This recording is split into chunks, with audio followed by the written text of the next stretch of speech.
Hari ini saya akan menyampaikan satu topik penting buat kita.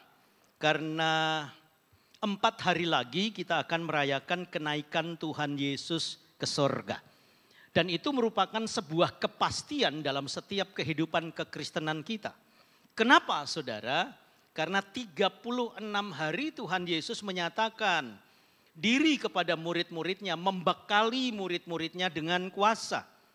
Dan 4 hari lagi 40 genap Tuhan Yesus terangkat ke sorga.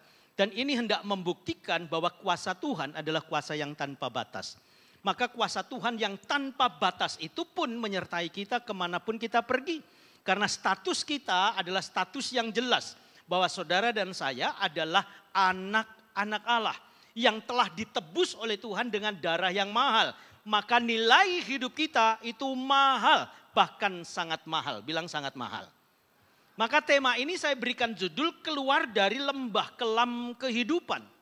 Nanti kita akan baca dalam kitab Yesaya, tapi tidak semuanya Mazmur 107, tidak semuanya saudara bisa baca di rumah masing-masing.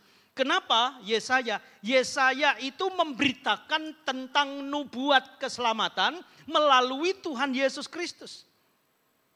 Sedangkan dalam kitab Mazmur itu bicara tentang bagaimana cara umat yang telah diselamatkan ini bersyukur kepada Tuhan. Maka kenaikan Tuhan Yesus ke sorga menunjukkan bahwa Dia Tuhan. Maka saudara dan saya juga memiliki kepastian yang sama.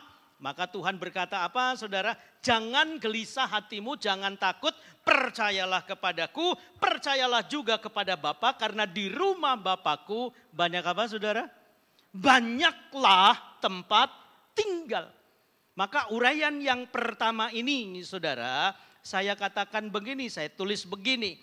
Kelam atau kekelaman adalah sebuah keadaan yang gelap, suram, tidak jelas, tidak baik, atau keadaan yang mencekam.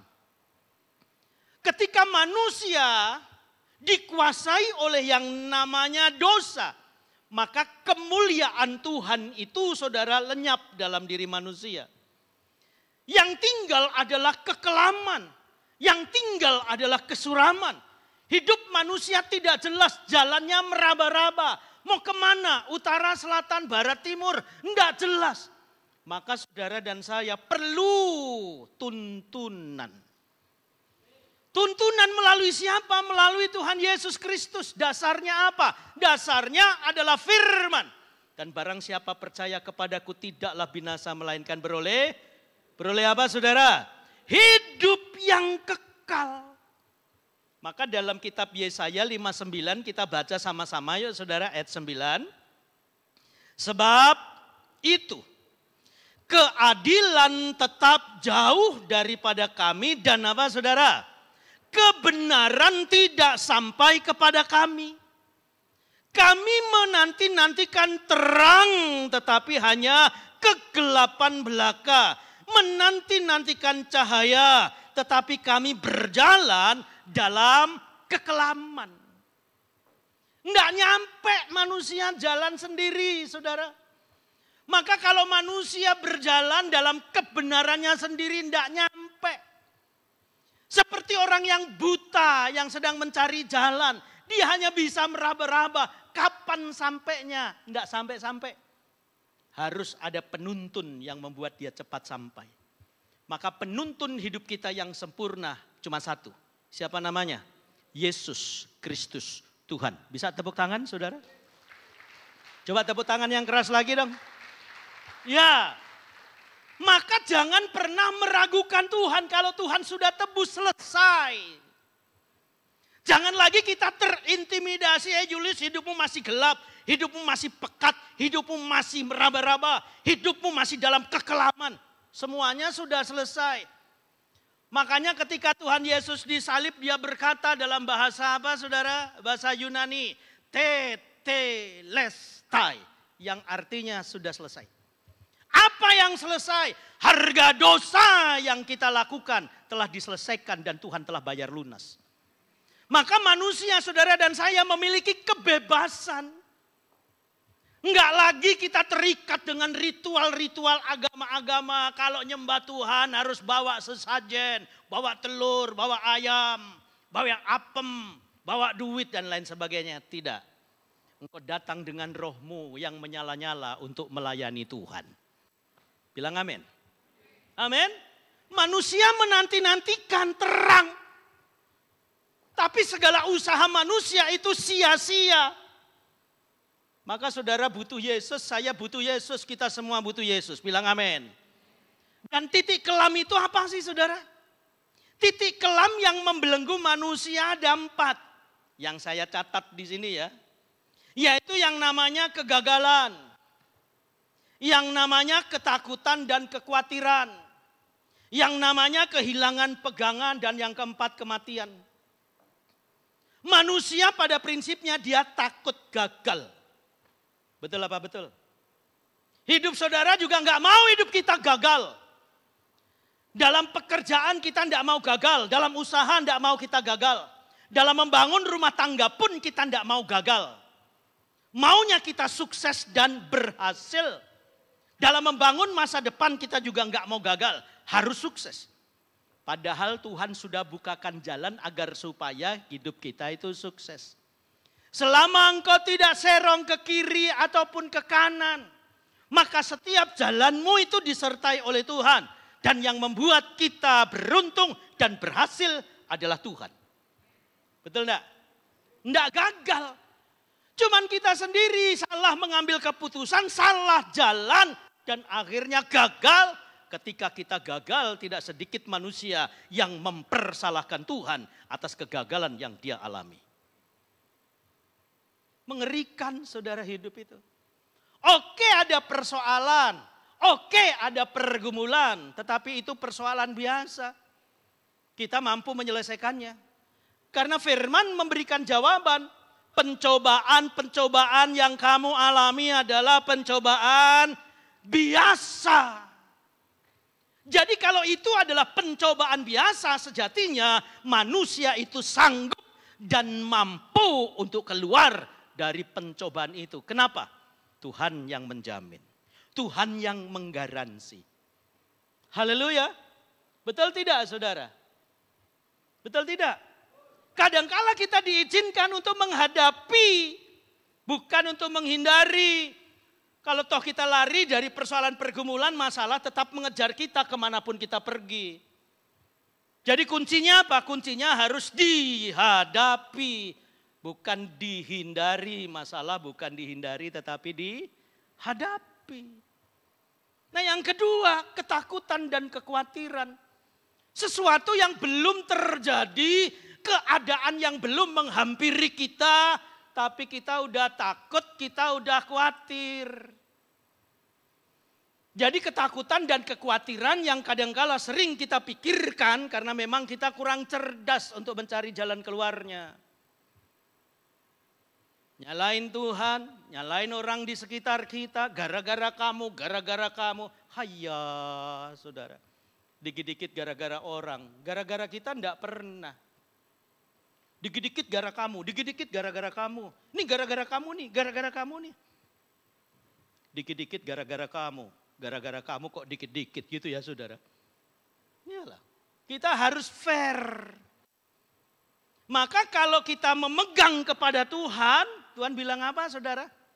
Cari dahulu kerajaan Allah dan kebenarannya, maka semuanya ditambahkan kepadamu. Semuanya ditambahkan kepadamu saudara. Apa yang saudara inginkan itu adalah sebuah tambahan. Tetapi cari dulu kerajaan Allah. Artinya apa? Kita memprioritaskan Tuhan di atas segala kepentingan primer yang sedang kita hadapi. Siapa di antara saudara yang takut dan khawatir dalam menjalani hidup ini? Yaitu tadi yang masuk kegagalan itu tadi. Kadangkala itu mengkhawatirkan hidup kita. Betul apa betul? Kemudian kehilangan pegangan. Orang yang kita cintai dipanggil pulang. Wah, kita marah sama Tuhan. Kok dia ya Tuhan? Bukankah dia adalah tulang punggung kami keluarga? Seolah-olah orang yang kita cintai dipanggil pulang, maka kita runtuh imannya juga. Enggak juga, langit belum runtuh saudara. Kalau langit belum runtuh, maka berkat Tuhan juga tidak akan pernah runtuh menimpa kita. Betul tidak? Malah berkat Tuhan yang jatuh menimpa kita. Setuju apa setuju? Halo? Coba lihat kiri kanan, saudara tegang amat sih. Coba tengok kiri kanannya, kasih senyum yang manis. Suami istri bilang, hai sayang, hai cantik, hai ganteng, hai tampan. Tepuk tangan dulu buat Tuhan Yesus. Tepuk tangan dulu yang keras buat Tuhan Yesus.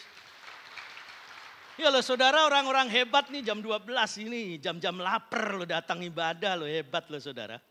Haleluya, udah makan belum? Ah sama dong. Gimana habis khotbah saudara traktir? Ini pendeta geragas juga nih. Haleluya. Yang ketiga kematian. Kematian itu kayaknya sebagai suatu momok yang menakutkan gitu ya saudara. Kematian itu hanyalah sebuah jalan perpindahan dari bumi ke sorga. Karena yang fana saudara harus tinggal di dalam kehidupan fana. Yang mulia harus kembali kepada yang mulia. Betul tidak? Betul tidak? Amin? Iya, iya. Makanya yang kita bangun roh, namanya rohani kita. Kalau roh kita yang kita bangun saudara, kita menyandarkan sepenuhnya hidup kita itu kepada Tuhan. Jadi mau hujan mau panas kita tetap berjalan di jalannya Tuhan. Karena semua yang panas dan hujan itu tetap baik di mata Tuhan. Semua keadaan itu baik di mata Tuhan. Cuman kadangkala kalau ada doa atau keinginan dalam batin kita yang belum terjawab, itu kadangkala jadi penghalang kita untuk dekat sama Tuhan loh saudara. Jadi kalau belum dijawab ya urusannya Tuhan. Yang penting kita sudah memohon dan meminta. Masalah Tuhan melepaskan berkat atas kita, kita tinggal menerimanya. Tetapi kapan itu berkait dengan waktu, itu waktu terbaik dari Tuhan. Maka Tuhan kalau memberikan jawaban kepada kita, dia tidak pernah terlambat 1 menit dan tidak pernah terlalu cepat 1 menit.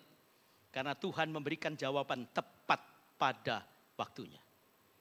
Waktu Tuhan pasti yang terbaik. Walau kadang tak mudah dimengerti. Lewati cobaan ku tetap percaya. Waktu Tuhan pasti yang terbaik. Bilang amin yang keras. Jadi waktu itu haknya Tuhan. Bagian Tuhan, Tuhan yang lakukan. Bagian kita lakukan. Bagian Tuhan memberkati kita. Bagian kita terus membangun hubungan dekat dengan Tuhan. Haleluya. Iya. Mati hanyalah sebuah perpindahan. Tidak pernah perlu ditakutkan saudara. Kapanpun Tuhan kehendaki kita pulang, ya pulang. Haleluya. Iya, tapi Pak Pendeta. Setia, taat itu tidak perlu pakai tapi-tapi. Tapi itu menakutkan, salah. Karena kita tidak dekat dengan Tuhan, maka keadaan kematian itu sesuatu yang menakutkan. Tetapi kalau kita menyadari kita dekat dengan Tuhan, itu sebuah perpindahan. Dari yang fana menuju kepada kemuliaan saudara. Itu titik kelam yang sampai sekarang membelenggu manusia. Dan titik kelam itu apa namanya? Penyebabnya itu apa? Penyebabnya itu adalah dosa. Bilang dosa. Ayo kita baca nih saudara ya. Penyebab kelam atau kekelaman hidup manusia itu adalah dosa. Tolong diklik. Kita baca yuk ayatnya saudara. Sesungguhnya apa? Tangan Tuhan tidak kurang panjang untuk menyelamatkan. Dan pendengarannya tidak kurang tajam untuk apa saudara? Mendengar. Ayat 2. Tetapi yang merupakan pemisah antara kamu dan Allahmu ialah segala kejahatanmu dan yang membuat dia menyembunyikan diri terhadap kamu sehingga ia tidak mendengar ialah segala dosamu. Dosa kita. Maka kalau kita sadar kita telah berbuat dosa, cepat-cepat minta ampun sama Tuhan. Kalau kita udah buat salah, kita minta ampun sama Tuhan. Yang setuju bilang amin. Karena saudara dan saya tidak pernah kebal terhadap yang namanya dosa. Saudara enggak kebal. Saya enggak kebal terhadap dosa. Kapan saja baik sengaja ataupun tidak kita bisa buat dosa. Walaupun ada dosa yang kelihatan, tetapi ada dosa yang tidak kelihatan yang seringkali kita abaikan. Pada saat kita ngomongin orang yang jelek-jelek, enggak kedengeran, enggak kelihatan, tetapi Tuhan tahu dosa kita. Kita ngomong kata jahil saja, itu sudah dosa. Apalagi kita ngejelekin orang, saudara. Musuh aja kita doakan. Lah apalagi ini saudara seiman yang kita omongin. Tanpa kita pernah lihat berbuat dosa. Dan kita tidak sadar kita telah berbuat dosa. Betul? Haleluya. Walaupun di dalam hati, ya dalam hati. Tapi namanya dosa, tidak ada dosa putih, dosa hitam. Yang namanya pelanggaran, ya pelanggaran. Karena dosa itu adalah pelanggaran terhadap titah Tuhan. Dan bentuk pemberontakan dari sebuah ketaatan. Itu dosa. Haleluya. Iya. Lagi, coba lihat ayatnya. Saya catat begini kok saudara. Dosa itu mengakibatkan manusia satu, terpisah dari Tuhan, ia terlempar ke ranjang pesakitan, hidupnya tak bisa melihat terang, kecenderungannya adalah berontak, hidupnya gagal, penuh dengan sungut-sungut, sombong, beringas, kehilangan keadilan, miskin, penyakitan, hidupnya penuh kutuk dan hawa kematian, membayanginya kemanapun ia pergi. Lihat Adam ketika jatuh dalam dosa bersama Hawa. Terpisah dari Allah. Kekelaman ini yang menemani. Baru ngelahirin anak dua, satu udah bunuh-bunuhan tuh. Kain dan Habel. Tuhan menghendaki agar supaya manusia itu tinggalnya tetap di Taman Eden. Tetapi begitu Adam dan Hawa jatuh, tinggalnya di mana? Di Taman Eden. Bukan di Taman Eden, tetapi di Taman Edan. Kacau kehidupan itu, saudara. Maka perlu juru selamat, namanya Yesus Kristus. Supaya hidup kita, saudara, menyukakan hati Tuhan. Doa itu tidak perlu, saudara, terus kemudian tunduk, sujud terus menerus. Enggak, Tuhan juga mau kadangkala kita doa bisa berdiri. Kadangkala kita bisa jongkok. Sementara saudara di mobil gitu bisa berdoa sama Tuhan. Itulah yang saya sebut tadi kebebasan dalam mengiringi Tuhan. Saudara nyetir, jangan doa nyetir tutup mata, celaka. Sementara nyetir kita doa Tuhan.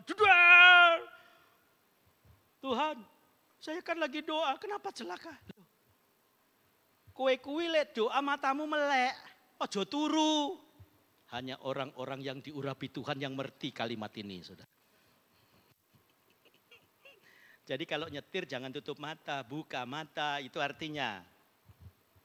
Haleluya. Tepuk tangan dulu buat Tuhan Yesus. Makanya saudara dan saya adalah orang-orang yang diberkati Tuhan. Bilang amin. Bilang amin yang keras. Bilang saya diberkati. Saya telah diberkati. Saya selalu diberkati. Selama-lamanya saya diberkati. Bilang amin yang keras. Amin. Tepuk tangan buat Tuhan Yesus. Yes. Yesaya 59 ayat 10-11 dikatakan begini. Kami meraba-raba dinding. Meraba-raba dinding. Seperti orang buta.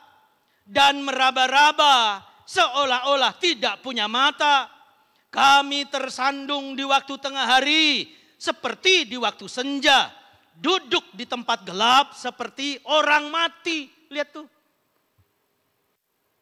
Kami sekalian meraung seperti beruang. Suara kami redup seperti suara burung merpati.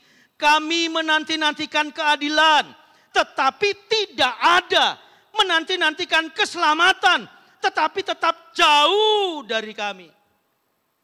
Karena yang menghasilkan keselamatan itu bukan manusia.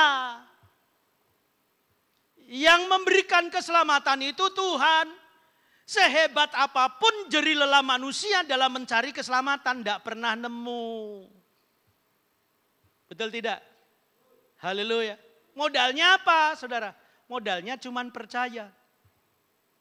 Tapi mempercayakan hidup kita sepenuhnya kepada Tuhan, itu bukan soal gampang. Yang dibutuhkan adalah ketaatan dan kesetiaan. Maka kalau engkau taat sama Tuhan, tidak perlu tanya, kok Tuhan hidup ini kok susah kayak begini, kok Tuhan usaha saya kayaknya kehambat, kok Tuhan, tidak perlu kok Tuhan, tidak perlu tanya. Taat itu tidak perlu tanya sama Tuhan. Selama Tuhan izinkan terjadi dalam hidup kita, kita jalani saja. Ujungnya toh adalah sebuah kemenangan. Itu janji Tuhan. Bahkan Tuhan berjanji lebih daripada lebih dari apa, saudara? Pemenang. Lagi, saya belum khotbah loh, saudara ya. Baru introduksi loh, saudara. Pokoknya sampai jam 4 sore. Jam 4 sore. Haleluya.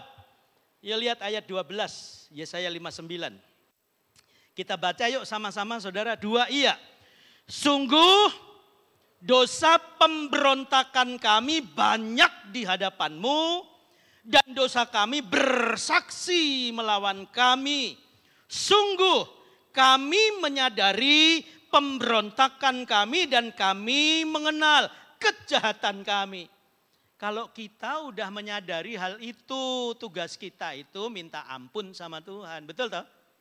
Sederhana loh, saudara, jalan keselamatan itu. Lepas dari dosa pun mudah. Cuman kadangkala kita dipersulit oleh yang namanya intimidasi iblis. Karena iblis suka mengintimidasi, maka genaplah ayat firman Tuhan dalam kitab Yohanes berapa itu, saudara? Iblis datang hanya untuk mencuri, membunuh dan membinasakan. Iblis menghalangi jalan keselamatan kita. Makanya sampai pendeta saja, saudara, coba. Pendeta ini bisa murtad tuh. Bisa jadi mualaf. Terus ngejelek-jelekin agama lamanya. Sampai begitunya loh, saudara. Kenapa? Jalannya, matanya terbuka. Tetapi sejatinya, batinnya buta. Tak bisa lihat kebenaran dia. Yang dia lihat adalah kebenaran dirinya sendiri, saudara. Kami telah berontak dan mangkir terhadap Tuhan. Dan berbalik dari mengikuti Allah kami. Kami merancangkan pemerasan dan penyelewengan, mengandung dusta dalam hati dan melahirkannya dalam kata-kata. Oh, ngeri loh, saudara. Ini spirit iblis. Maka iblis disebut sebagai bapa dari segala pendusta. Wes jelas. Haleluya. Makanya saudara, kalau kita sedang mengadakan ucapan syukur, tidak usah lihat, oh ini hari baik, oh ini harinya tidak baik. Jangan. Semua hari dijadikan Tuhan baik. Haleluya. Dan pada saat terakhir Allah menciptakan manusia, Allah memberkati manusia dengan kata kalimat, sungguh amat baik. Yang lain baik. Hari pertama baik, kedua baik, ketiga baik. Hari ke-6 tatkala manusia diciptakan di hari yang ke-6, Allah memberkati ciptaannya yang serupa segambar dengan Allah. Dengan kata kalimat sungguh amat baik. Allah membedakan loh. Makanya saudara dan saya makhluk yang mulia di hadapan Tuhan. Makanya identitas mulia itu Tuhan Yesus mau kembalikan seperti penciptaan Adam pertama. Amin. Haleluya. Iya. Maka apa yang harus kita lakukan? Bagaimana caranya keluar dari kelam gelapnya hidup ini, saudara? 1, sederhana saja. Kembali pada keselamatan yang telah disediakan oleh Tuhan. Balik. Saudara sudah menerima, pertahankan keselamatan itu. Amin. Jangan pada saat kita mau berdoa memohon sesuatu dan belum dijawab, saudara marah. Ingat, dosa besar bangsa Israel yang saya catat minimal ada 3. 1, dosa pemberontakan kepada Tuhan. 2, dosa membuat ilah lain selain Tuhan. Dan yang ketiga, selalu bersungut-sungut. Itu dosa besar yang dilakukan oleh bangsa Israel. Maka jangan contoh itu. Setuju? Hidup ini bukan untuk bersungut-sungut, hidup ini untuk bersyukur. Coba bilang sama-sama, hidup ini bukan untuk bersungut-sungut, tetapi untuk bersyukur. Lagi yang keras lagi, hidup ini bukan untuk bersungut-sungut, tetapi untuk bersyukur. Tepuk tangan buat Tuhan Yesus. Dan ia akan datang sebagai penebus untuk Sion dan untuk orang-orang Yakub yang bertobat dari pemberontakannya. Demikian firman Tuhan. Intinya ya bertobat, minta ampun sama Tuhan. Tuhan, saya salah. Saya udah berdosa. Minta ampun sama Tuhan. Saudara punya anak tuh, kalau anakmu salah, dia udah minta maaf, udah minta ampun sama orang tuanya. Saudara masih melihat kesalahannya? Tidak. Saudara memang lihat kesalahannya, tetapi ketika dia minta maaf, saudara melupakan kesalahannya. Dan kalimat yang keluar, jangan bikin lagi ya nak ya. Jangan bikin seperti itu ya nak. Itu bikin susah orang tua. Itu bikin malu orang tua. Ya udah. Orang tua yang pola berpikirnya masih duniawi saja, ngerti hal itu saudara. Apalagi Bapa kita di sorga, ketika anaknya minta roti, maka Bapa dunia tidak akan pernah memberikan kalajengking. Tetapi Bapa di surga memberikan Roh Kudus buat kita. Amin. Wow.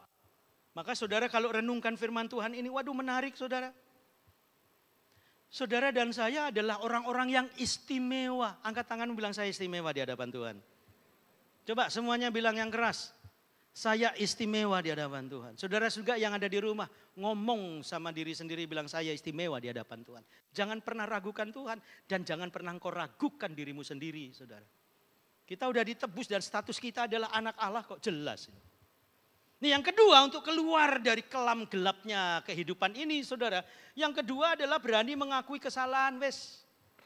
Tuhan saya udah salah minta ampun. Nah, terus jangan pernah mengingat kesalahan kita. Kesalahan kita adalah sebuah masa lalu. Masa lalu itu udah usang. Jangan pernah diingat barang usang. Itu udah busuk. Jadi jangan pernah bawa barang busuk dalam hati kita. Jangan simpan barang busuk dalam batin kita. Betul? Masalah-masalah yang berbau busuk buang saudara. Dendam, sakit hati, kecewa, marah, dengki, sombong. Buang itu semuanya. Karena sampah itu namanya. Kalau itu sampah kau simpan dalam hatimu saudara. Lama-lama sampah itu akan membusuk. Dan ketika ia membusuk dia akan menebarkan aroma yang berbau busuk. Dan akhirnya setiap kali engkau menghirup hawa busuk maka akan menimbulkan penyakit. Maka kalau penyakit menghampiri kita udah deket sama kubur.